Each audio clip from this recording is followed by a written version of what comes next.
You see? You see what the sister just asked? It's the whole lecture. She asked, does it necessitate, since we are tropical, that the food would come from the tropics, or that we would have to live in the tropical region? What happened when you put a gorilla in Alaska? And what do you think we are doing gradually? Our skin gets wrinkled fast. We're dying.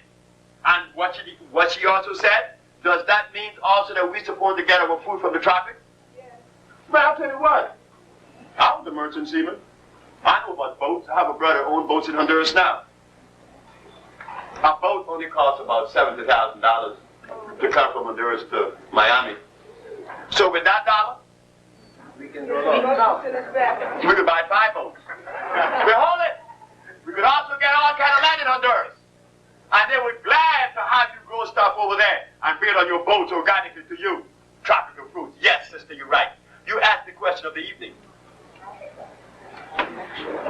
That's why we use the herbs that come from the tropics. They contain electricity, high over and above anything from the temperate region.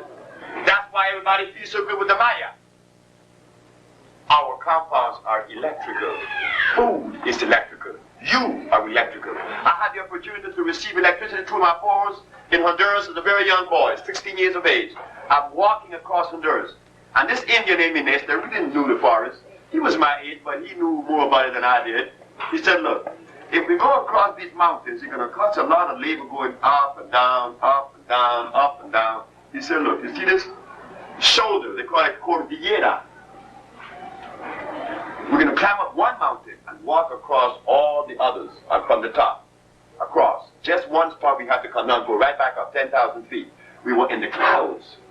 We were inside the clouds. And at one point, I was laughing and running. All 3 of us young fellas, 16 years of age, running in this cloud. Running, walking 3 days, sleeping only 1 day. But we had energy.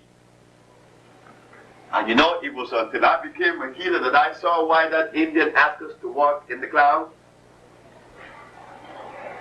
If food is electrical, and light is electrical, where do you get the highest source of electricity on the planet from, naturally? From the clouds. The cloud produces more lightning on you, knock a building down. Well, if from those clouds come electricity and we are submerged in it, what do you think is happening to us? No stuff.